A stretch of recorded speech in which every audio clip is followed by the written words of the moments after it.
बड़े अच्छे लगते हैं यहाँ पर राम और प्रिया साथ साथ तो बड़े अच्छे लगते ही हैं, लेकिन साथ आएंगे कब? क्योंकि पहले तो हमने देखा कि किस तरह प्रिया ने राम के जन्मदिन की पूरी तैयारियां की। बस राम के आने की देर थी, लेकिन तब वो बीमार थे ना। अब ठीक होकर वापस लौट आए हैं तो राम पलके बिछाए इंतजार कर रहे हैं प्रिया के।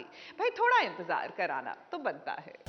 प्रिया, प्रिया, प्रिया, प्रिया, प्रिया।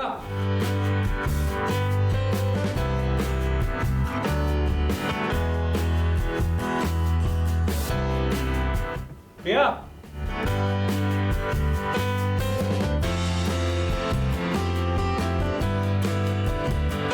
राम का जन्मदिन है और हम सब जानते हैं कि प्रिया ने राम के जन्मदिन की तैयारी खूब कर रखी है। तो ऐसे में सूट बूट पहनकर वो तैयार है और कर रहा है अपनी प्रिया का इंतजार। कभी वो आसपास देखता तो कभी खुद से बातें करता तो कभी अपनी घड़ी को देखता कि आखिर प्रिया है कहाँ। अब प्रिया बस भी करो, जल्दी से आ जाओ। प्रिया, प्रिया, प्रिया। इंतजार करते करते इंतजार करने की हद हो गई है। राम को अब डर सता रहा है। उसे लग रहा है कि कहीं ऐसा तो नहीं है कि प्रिया को याद ही नहीं है कि आज मेरा जन्मदिन है। नहीं है, मुझे पता भी है कि नहीं आज अब भाई राम, कभी ऐसा हो सकता है क्या जिसने आपके जन्मदिन की तैयारी की हो, भला वो कैसे भूल सकती है। अब थोड़ा सा सब्र रखिए, आपकी प्रिया जरूर आएगी। और वैसे भी आपने जरूर सुना होगा कि सब्र का फल मीठा होता है। वैसे राम को अकेले देखकर उसका भाई भी पहुंच गया। अब इतने दिनों तक राम थे नहीं, तो ये अच्छा मौका है शिवम के लिए राम के कान भरने का प्रिया के खिलाफ। भाई सुनो ना, रहने दो। आपने प्रिया अभी को इसलिए रखा था ताकि वो हमारी मदद कर सके, राइट? और शायद वो मदद करना नहीं चाहती। I mean, शायद वो क्लाइंट मीटिंग में वो बहुत परेशान हो गई हो। You know what, it's fine. उसने कोशिश भी की, लेकिन हमें नहीं लगता है कि राम अपने भाई की बातों पर इतने आसानी से विश्वास करेगा, क्योंकि अब उसे पूरा विश्वास प्रिया पर जो है कि प्रिया कभी भी ऐसा नहीं कर सकती है। ABP news report.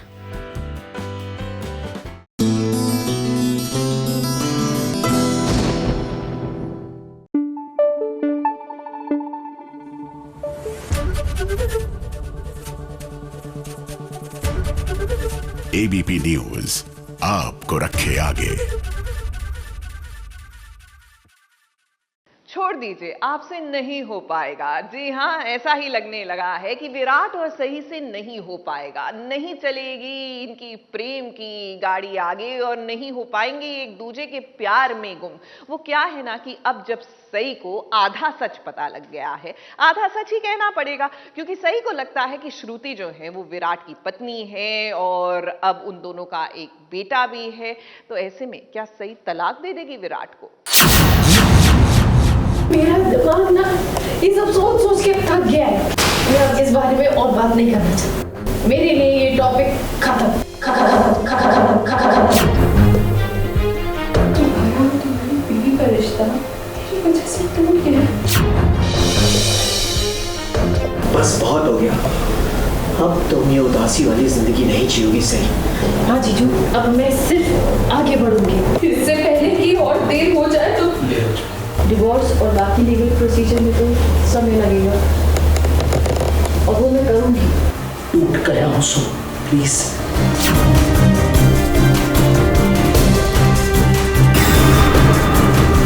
सई को अब श्रुति के बारे में इस सारा सच पता चल गया है। हाँ, वो अलग बात है कि उसे जो सच लग रहा है वो सच है नहीं। तो जो सई को सही लग रहा है उसी तर्ज पर क्या अब वो विराट से तलाक लेगी? क्या वो अब विराट के साथ अपना रिश्ता तोड़ देगी? डिवोर्स तो डेफिनेटली देना ही पड़ेगा, मतलब इट्स नॉट लाइक फिर से डिवोर्स देने का प्लान वाली बात नहीं है, but you have to separate out with somebody who already has a wife and I am not even sure if उनकी शादी पहले हुई है तो मेरी शादी कायदे से इलीगल हुई। अब उसने कुछ सोचा तो है ऐसा करने के लिए, लेकिन अभी उसके लिए वक्त है। सई का मानना है कि डॉक्टर का सबसे पहला फर्ज होता है मरीज की जान बचाना, इसीलिए तो पुलकित को वो समझा रही है कि आपको श्रुति का ऑपरेशन करना चाहिए। आप मान गए ना, आप श्रुति का ऑपरेशन करेंगे ना? अब पुलकित को जो पता चला था श्रुति और विराट के बारे में, उसके बाद उसने फैसला कर लिया था कि वो श्रुति की सर्जरी नहीं करेगा।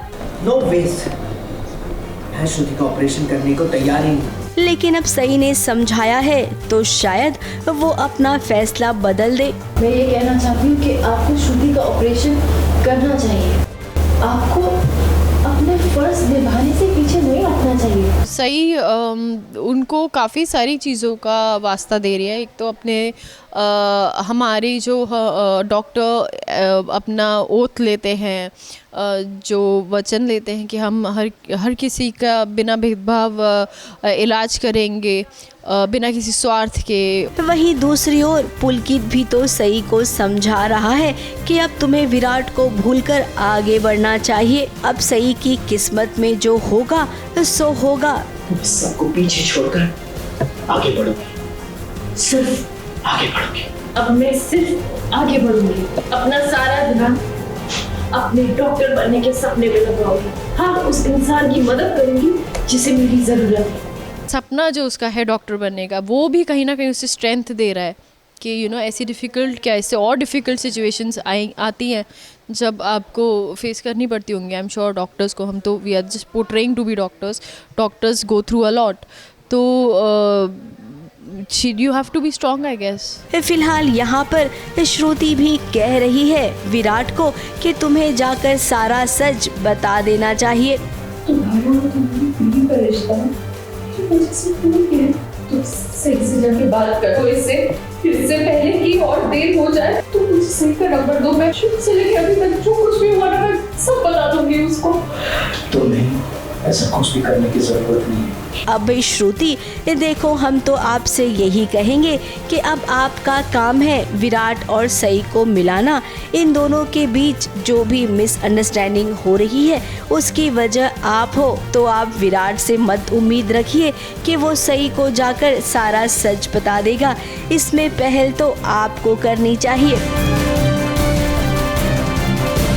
मुंबई से सुरभि रण सिंह और रुजेला फर्नांडिस के साथ ABP news report.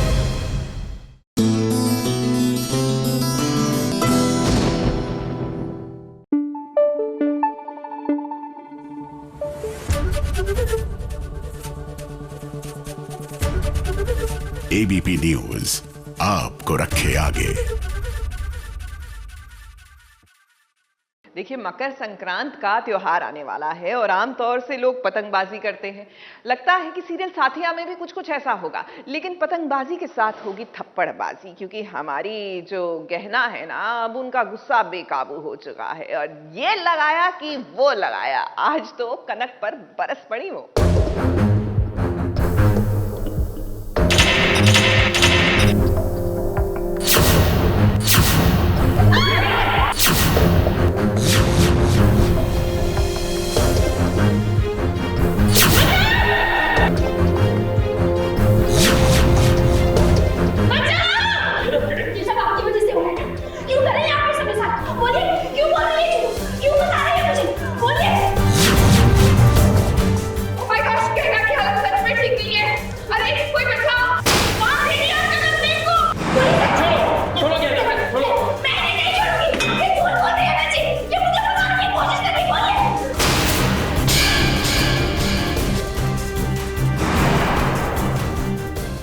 Makar Sankranti के दिन देखिए, जहां पर लोग पतंग उड़ाते हैं, वहीं आज गहना ने एक बार फिर से कनक भाभी के होश उड़ा दिए हैं।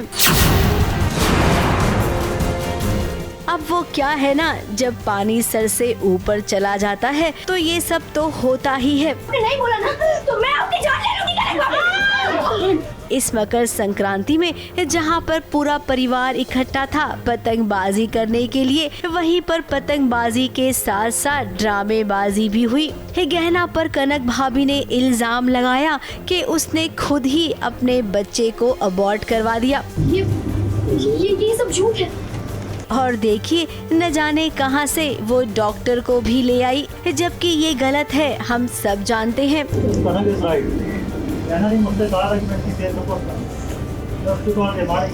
देखिए आपको भी पता है कि आप जो बोल रहे हैं वो झूठ है। देखिए आप एक डॉक्टर है, प्लीज तो आप सबको सच बताइए। डॉक्टर आ जाते हैं और वो डॉक्टर ऐसे कहते हैं कि मैंने उन्हें पैसे दिए झूठी रिपोर्ट्स बनाने के लिए। तो मैंने कहा है उन्हें ऐसी रिपोर्ट बनाओ कि मैं माँ कभी नहीं बन सकती। तो ये सारी प्लानिंग कनक भाभी की है। वो डॉक्टर को लेकर आती है और वो कहती है कि ऐसे ऐसे बोलो। अब गहना ने घर वालों से छुपा रखा था कि वो इलाज कर रही है, वो दोबारा माँ बन सकती है। इस बात का खुलासा जब गहना ने किया, उसने अपने डॉक्टर अभय को कॉल लगाया तो अभय ने भी बाजी पलट दी। पहले तो उसने सच कहा, लेकिन उसके बाद तुरंत पलट गया। तो मैं डॉक्टर अभय जी को फ़ोन लगाती हूँ जो मेरा ट्रीटमेंट कर रहे हैं। तो वो कहते हैं कि हाँ ऐसा ही है, गहना मेरे पास ही ट्रीटमेंट करवा रही है। वो उसको मेरे थ्रू ही पता चला है, वो और सबको सरप्राइज़ देना चाहती थी, इसलिए उसने अब तक नहीं बनाया। वो फ़ोन पे अचानक से कहते हैं अच्छा फ़ोन रख दिया स्पीकर पे से, अब नॉर्मल है और सबको पता चल गया हमारे अफेयर के बारे में। तो मेरे लिए भी एक शौक है कि वो अचानक से अफेयर की बात क्यों कर रहे हैं और हम साथ कब थे। अब ये सब हो क्या रहा है गहना के साथ। बेचारी गहना एक तो वैसे ही डॉक्टर अभय ने उसकी दिमागी हालत खराब कर दी है और अब घर वाले भी उसे गलत समझने लग गए हैं। हाँ गहना, सब झूठ बोल रहे हैं। कनक झूठ बोल रही है, हेमा झूठ बोल रही है, रसिका झूठ बोल रही है, डॉक्टर झूठ बोल रहा है, सिर्फ सच्ची तो तू। इतनी सारी एलिगेशंस आ रही हैं कि कोई किसी उसका अफेयर चल रहा है, किसी और लड़की के साथ उसे पार्क में देखा था रोमांस करते हुए। कोई कहता है कि डॉक्टर कहता है कि इसने झूठी रिपोर्ट बनवाई थी।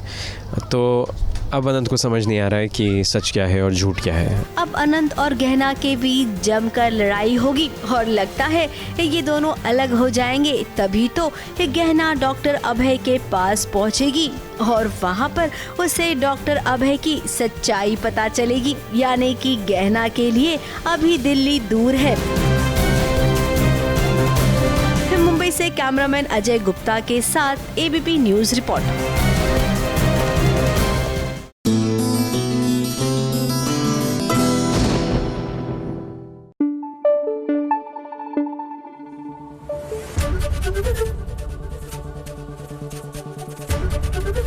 एबीपी न्यूज आपको रखे आगे। अब बात करते हैं अगर तुम ना होते की। जी हाँ, यहाँ पर एक प्रेम त्रिकोण की शुरुआत होती हुई नजर आ रही है, क्योंकि एक तरफ तो बेचारी नियति जिसने सब कुछ त्याग दिया अभिमन्यु के लिए, लेकिन अभिमन्यु भाई जैसे ही आगमन हुआ शगुन का, पूरे धारावाहिक का माहौल अब शगुन सा हो गया।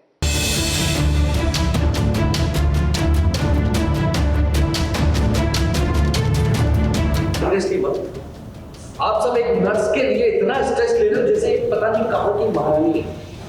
She is just a nurse. कभी से बात करती है, पत्नी है वो तेरी, पत्नी है वो तेरी।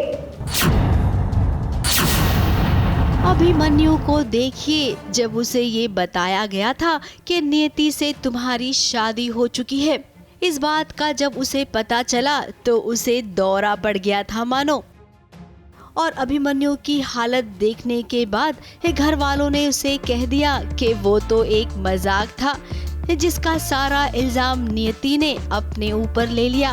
और उसके बाद जो हुआ वो देख लीजिए। मतलब तुमने इस एक्सपेरिमेंट के लिए मुझसे झूठ बोलने के लिए मेरी पूरी फैमिली को बना दिया। एक बार के लिए तो मुझे लगा था कि तुम सच में मेरी पत्नी हो, क्योंकि ये बात मेरी माँ ने मुझसे कही थी। मेरी माँ कभी झूठ नहीं बोलती, पर आज तुमने अपने फन के लिए आज मेरी माँ को भी झूठा बना दिया। मतलब वाह। नियति के पास आकर उसे वो डांट रहा है, उसके साथ बहुत बुरा बर्ताव कर रहा है। उसे लग रहा है कि नियति ने ये सब जानबूझकर किया। नियति उसके लिए सबसे बुरी लड़की है।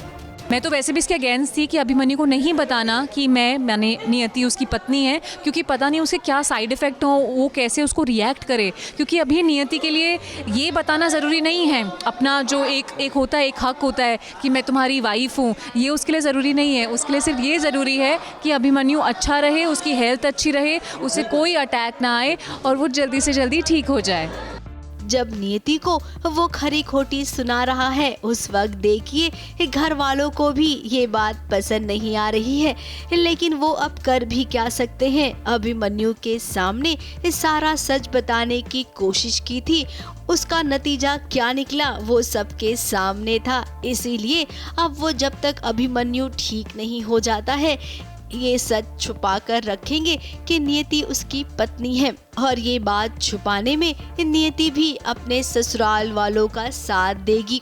एज नियति मुझे ये विश्वास है कि जो मेरा प्यार है अभिमन्यु के लिए वो इतना सच्चा है कि कभी ना कभी अभिमन्यु को मेरे बारे में पता चल जाएगा और उसकी याददाश्त वापस आ जाएगी। तो वो कोशिश करती रहेगी और प्यार में बिलीव करती रहेगी और उसे अपने प्यार पर पूरा भरोसा है। As a nurse she knows very well कि ये जो कि मेडिकल टर्म्स उसे मुझसे ज़्यादा पता है कि ये पार्शियल मेमोरी लॉस हुआ है और ये ज़्यादा टाइम का नहीं है, कि ऐसा नहीं है कि काफ़ी टाइम तक भूला रहेगा। हम इसको अभी शॉक नहीं देते हैं कुछ भी ऐसी चीज़ बता के जो इसकी मेंटल हेल्थ को और अफेक्ट करे। सो वो भी जानती है कि मैं इसको धीरे धीरे जैसे ये ठीक होगा अपने आप मेमोरी आ जाएगी और वो मुझे जान जाएगा, और उसे पता है कि अभिमन्यु उससे कितना प्यार करता है। तो वो एक बस उसी सच के सारे ये सारा गेम कर रही है, वो विश्वास के सारे। खैर, अब नियति और अभिमन्यु की कहानी में एक तीसरा एंगल भी आ गया है, और उस तीसरे एंगल का नाम है शगुन, जिसे देखते ही पहली नजर में अभिमन्यु को प्यार हो जाएगा। और आगे अब कहानी में यही दिखाया जाएगा कि नियति के सामने वो कैसे इस शगुन पर लट्टू हुआ जाएगा। अब सच में नियति की किस्मत इतनी बुरी हो सकती है, ऐसा किसी ने नहीं सोचा होगा। अब इस बहू रानी के लिए ये बहुत बड़ा टास्क है अपने प्यार और पति दोनों को हासिल करना। मुंबई से मेघा थदानी के साथ एबीपी न्यूज रिपोर्ट।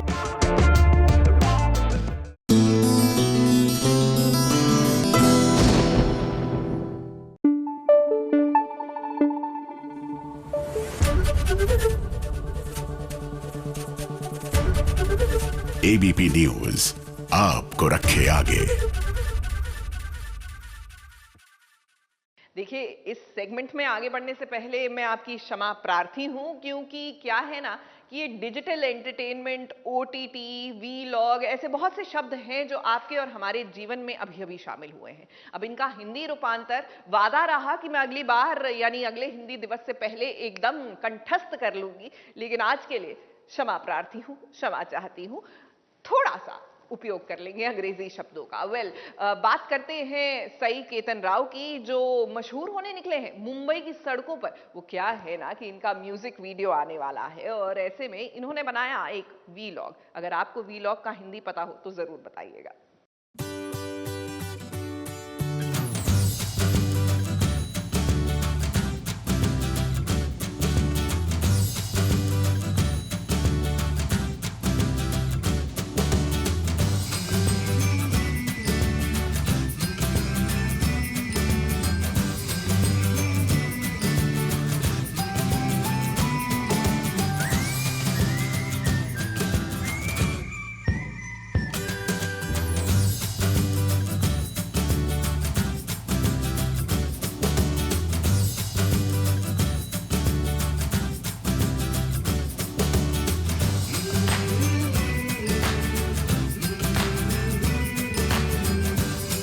सुहाना मौसम है, पर कोविड-19 वेव के चलते घूमने जाने का कोई आसार नजर ही नहीं आ रहा।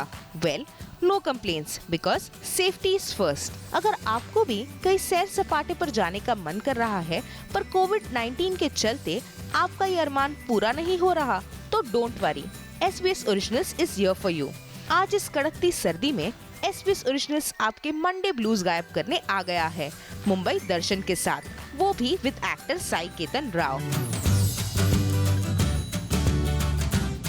जी हाँ, साई ने SBS ओरिजिनल्स को करवाया मुंबई का एक अनोखा दर्शन और शेयर किए अपने लाइफ के कुछ nostalgic moments. Marine drive to gateway of India to Siddhivinayak temple. Sai के स्पेशल मुंबई व्लॉग के सफर में आपको इस हैंडसम मेहंदी है रचने वाली एक्टर के कुछ राज तो जानने मिलेंगे ही, पर साथ ही उन्होंने किया अपने अपकमिंग म्यूजिक वीडियो का खुलासा भी। तो चलिए buck up for a digital Mumbai darshan with Sai Ketan Rao. Welcome to SBS originals. Hi guys, this is Sai Ketan Rao. आज मैं मुंबई दर्शन करने आया हूँ विद SBS ओरिजिनल्स। सो पहला लोकेशन है मरीन ड्राइव। यहाँ एकदम वंडरफुल सीनरी सामने, मेरे सामने लोग यहाँ जॉगिंग कर रहे हैं, खेल रहे हैं, कुत्ते यहाँ सो रहे हैं और काफ़ी सारे लोग मतलब अपने पर्सनल टाइम में भी है। वैसे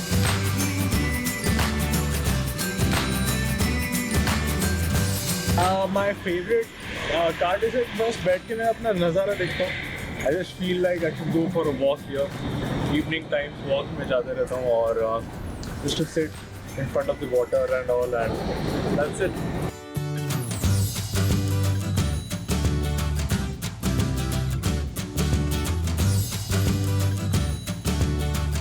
एक्चुअली चिल करते हैं थोड़ा। हाँ काफ़ी, क्योंकि बहुत दिन हो गए मैं यहाँ मरीन ड्राइव आकर, तो इसलिए मैं अब बैठना चाहता हूँ पूरे दिन और कितने ज़्यादा मजा है।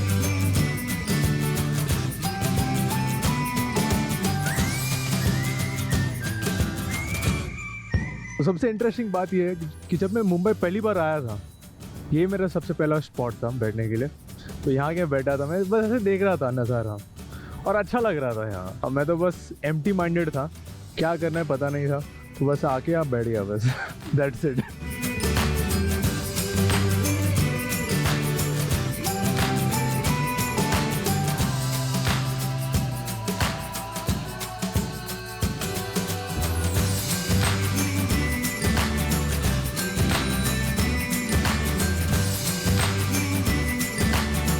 अभी हम लोग आए सिद्धिविनायक मंदिर, लेकिन ये एंट्री बंद है कोविड की वजह से, तो हम बाहर से दर्शन लेंगे।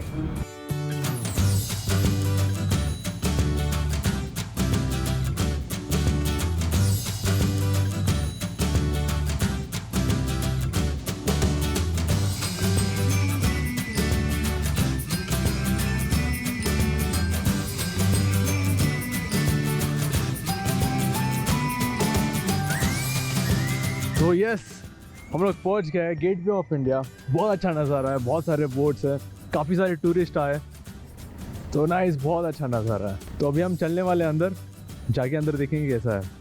चलिए।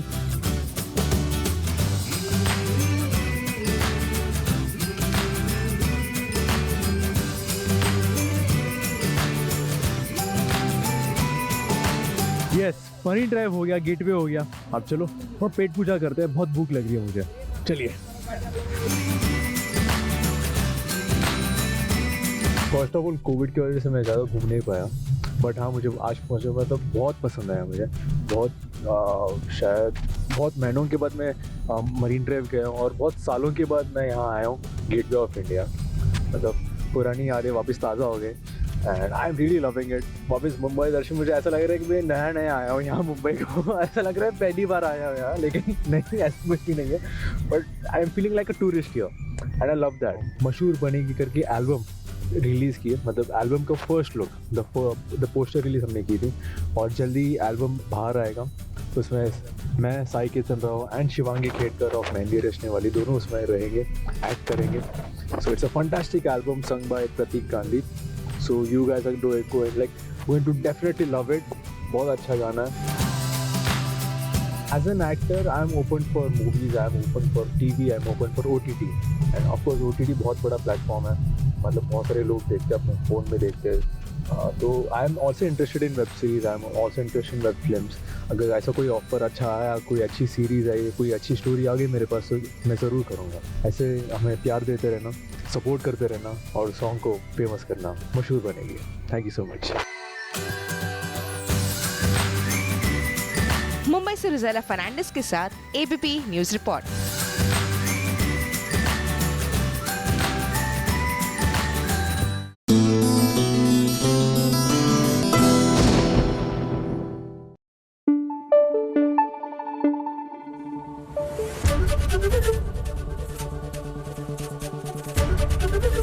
एबीपी न्यूज आपको रखे आगे। अब आइए बात करते हैं मीत की। यहाँ पर दोहरा जश्न मनाया जाएगा। वो इसलिए क्योंकि एक तो नए साल का जश्न मनाया जा रहा है। मालूम है देर आए लेकिन दुरुस्त आए। जी हाँ, ये कहावत सुनी है ना आपने। और दूसरी खुश होने की वजह क्या है भाई? हमारे मीत के बड़े भाई जो आ गए हैं तेज, यानी वजह मिल गई ना आपको दोहरे जश्न की।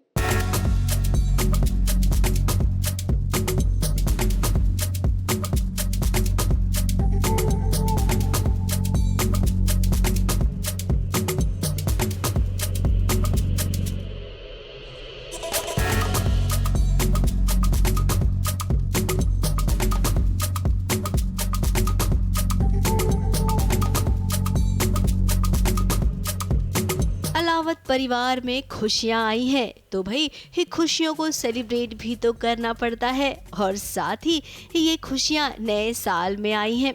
तो देखिए एक पंथ दो काज कैसे हो गया है। नए साल के जश्न के साथ साथ तेज भैया के आने का भी ये जश्न है।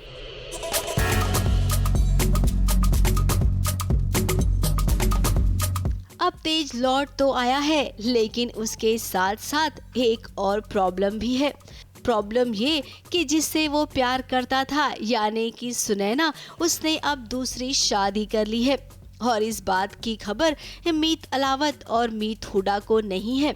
इस पार्टी में जब सुनैना को बुलाने की बात हुई तब कहीं जाकर मीत हुडा की सासू माँ ने ये बात दोनों के सामने रखी कि अब सुनैना ने किसी और से शादी कर ली है।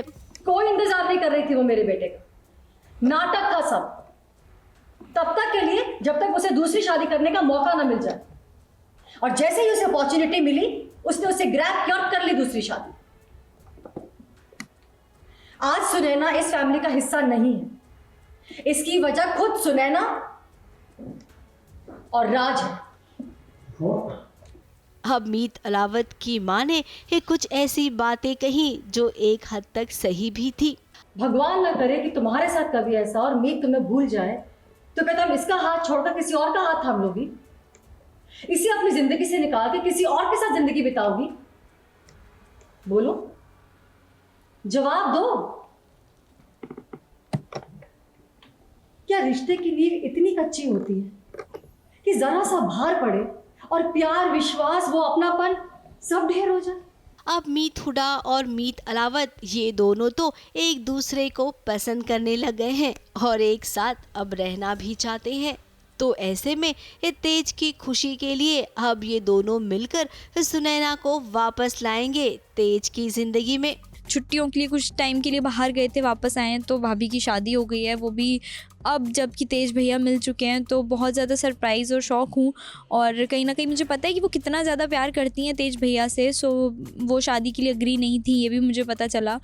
तो मीत हुड्डा अपसेट है कि क्या हो गया, क्यों हो गया। अब ये थोड़ा सा मुश्किल तो है, लेकिन देखते हैं आगे क्या ऐसा हो पाता है या फिर तेज की जिंदगी में कोई नई लड़की दस्तक देगी और वो कहीं मीत हुड्डा तो नहीं होगी।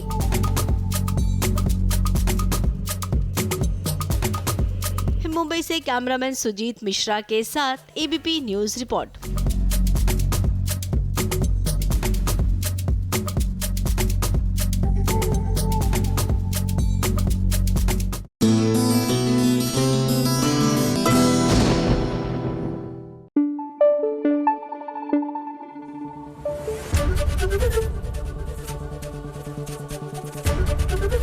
एबीपी न्यूज आपको रखे आगे।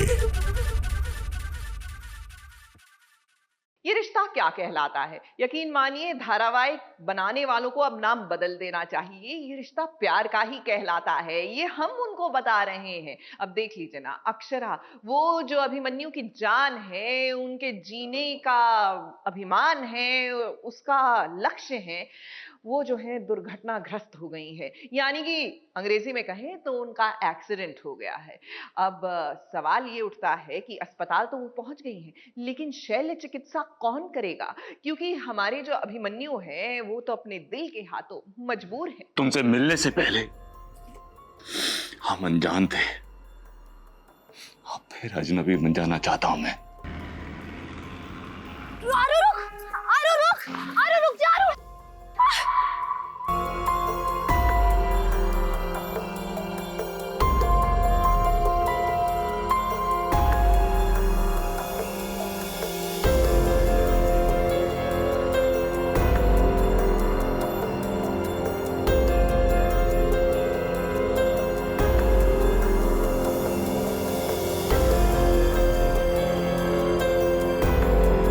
मुझे इस रिश्ते का बोझ और नहीं ढोना। कहीं नहीं देखना चाहता मैं तुम्हें, ना इस शहर में, ना मेरे घर में, ना तुम्हारे घर में। आज के बाद मैं तुम्हारी शक्ल नहीं देखना चाहता।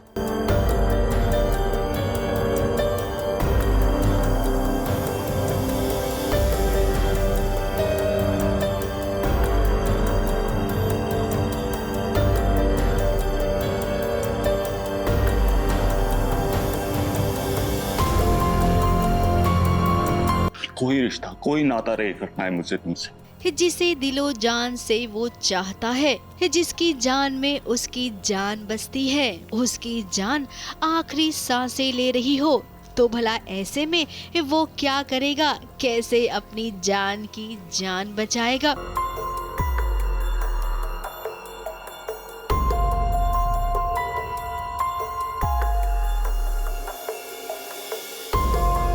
अब वो अक्षरा से प्यार ही इतना करता है कि उसे यकीन नहीं है कि ऐसी हालत में अक्षरा को क्या वो बचा पाएगा।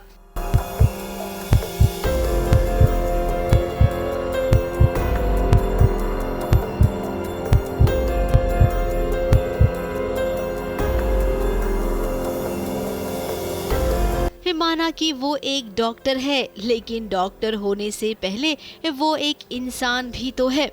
उसके मन में डर है कि ऑपरेशन करते वक्त कहीं कुछ ऊंच नीच हो गई तो वो कैसे खुद को माफ कर पाएगा।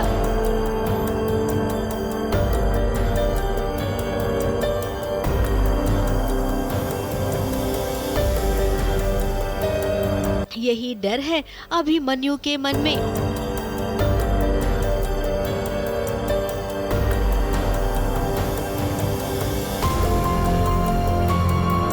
आरोही के पीछे पीछे अक्षरा भागी तो उसका एक्सीडेंट हो गया। और जब उसका एक्सीडेंट हुआ तो वो बिरला हॉस्पिटल पहुंच गई, तो वहीं ही दूसरी ओर अभिमन्यु को लग रहा था कि कुछ अनर्थ होने वाला है, और देखिए उसे जो लगा वो हो भी गया।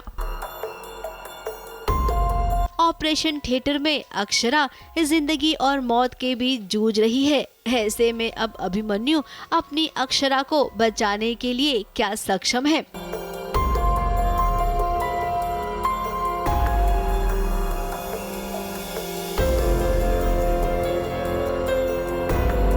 अब ये एक्सीडेंट हुआ उससे पहले अभिमन्यु और अक्षरा के बीच काफी लंबी चौड़ी बहस हुई, जिसमें अभिमन्यु ने कह दिया था कि अब उन दोनों के रास्ते अलग हैं। कहीं नहीं देखना चाहता मैं तुम्हें, ना इस शहर में, ना मेरे घर में, ना तुम्हारे घर में। आज के बाद मैं तुम्हारी शक्ल नहीं देखना चाहता। तुमसे मिलने से पहले हम अजनबी थे, अब फिर से अनजान बन जाना चाहता हूं मैं। टूट गया वो रिश्ता जो पहली नजर में जुड़ा था। मुझे इस रिश्ते का बोझ और नहीं ढोना। कोई रिश्ता, कोई नाता नहीं करना है मुझे तुमसे, ना दिल का, ना रिश्तेदारी का। अब वो बात इतनी महंगी पड़ेगी अभिमन्यु को, कभी उसने सोचा भी नहीं होगा। रुक जा।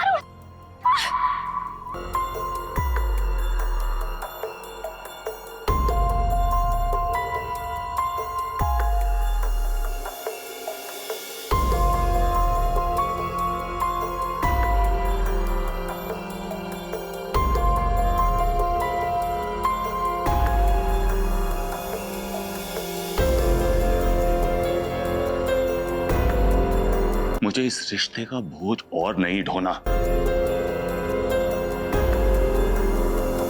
कहीं नहीं देखना चाहता मैं तुम्हें, ना इस शहर में, ना मेरे घर में, ना तुम्हारे घर में। आज के बाद मैं तुम्हारी शक्ल नहीं देखना चाहता। ABP news report.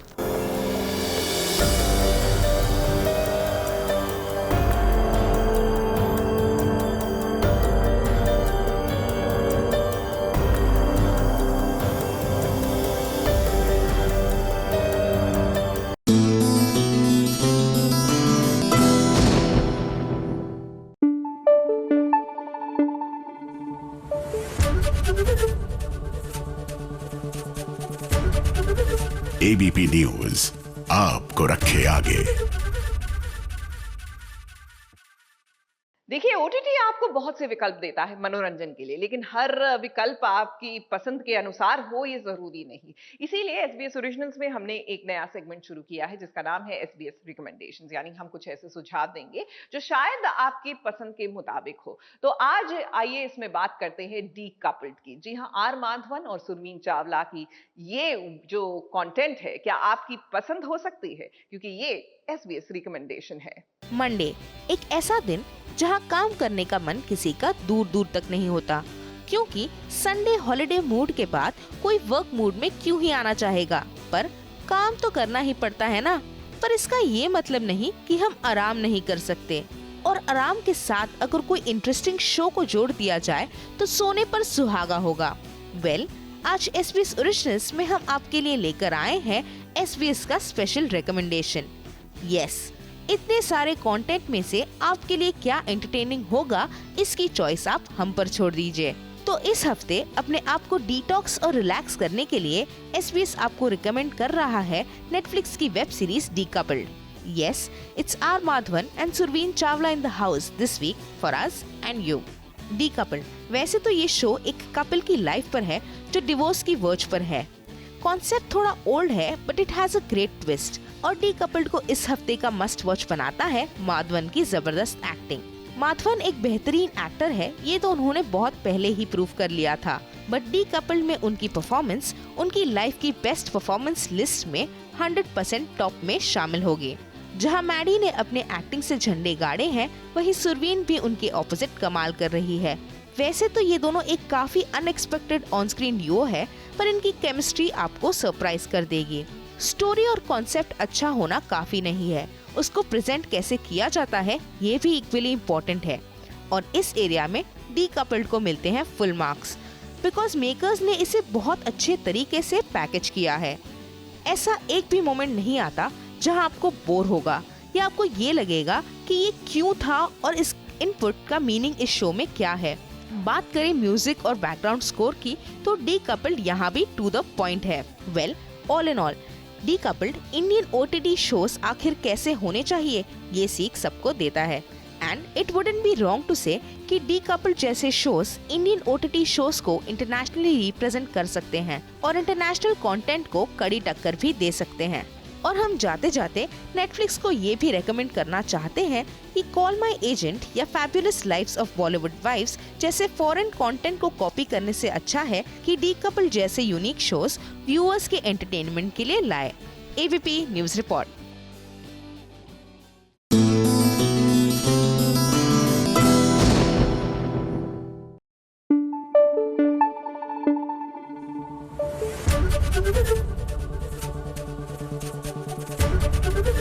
ABP news आपको रखे आगे। देखिए, सोनारिका भदौरिया और आशीष मेहरोत्रा कमाल के अभिनेता और अभिनेत्री है, इसीलिए शायद वो काम भी बहुत सोच समझ कर लेते हैं। जल्द ही ये अपनी नई फिल्म हिंदुत्व को लेकर आ रहे हैं। ऐसे में आइए इनसे करते हैं खास मुलाकात, क्योंकि हाल ही में इस फिल्म की स्क्रीनिंग हुई और उसका लाल कालीन भी बिछा, मेरा मतलब है कि रेड कार्पेट।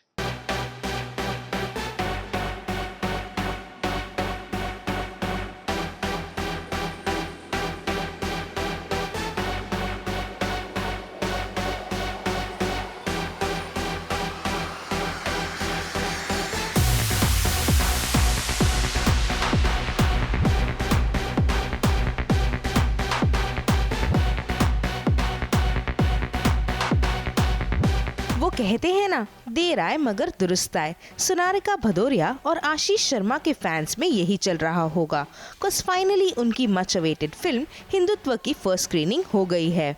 जी हाँ, हाल ही में हिंदुत्व की टीम इकट्ठा हुई अपनी फिल्म देखने के लिए।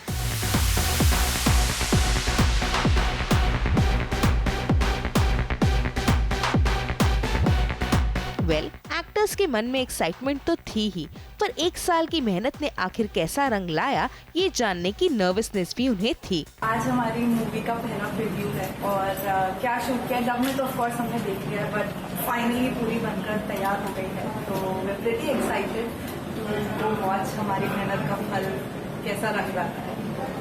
जहां फिल्म की स्क्रीनिंग के दौरान सोनालिका ने दिखाया अपना स्वैग अपने ग्रीन शॉर्ट ड्रेस और स्पोर्ट्स शूज में, वहीं आशीष बने थे कूल डूड अपने व्हाइट आउटफिट में। दोनों एक्टर्स के चेहरे की मुस्कान देखकर ये तो पता ही चल रहा है कि वो काफी खुश है कि फाइनली 1 साल बाद हिंदुत्व शेप अप हुई है। पर अब ये फिल्म थिएटर्स में रिलीज होगी या कोविड के चलते OTT का मोड़ लेगी, ये तो वक्त ही बताएगा। फाइनली सब लोग आज हम फिल्म देखेंगे। अपनी फिल्म का पहला स्क्रीनिंग है, पहला रिव्यू है एंड किसी ने अभी तक पूरी फिल्म नहीं देखी, so very very excited. And जितना भी एक्शन बिट्स में हमने देखा है, it's turn out shaped up really well and I hope कि आज जो हम पूरी फिल्म देखेंगे तो it is going to be what we been working for over a year now.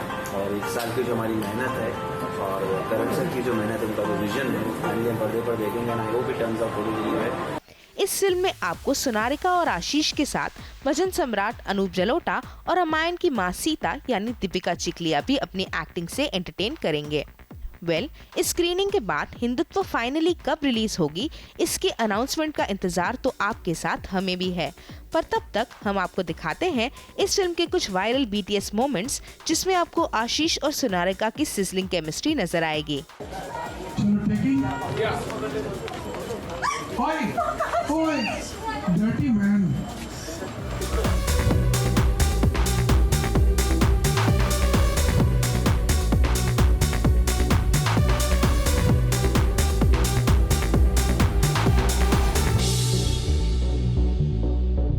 ABP news report.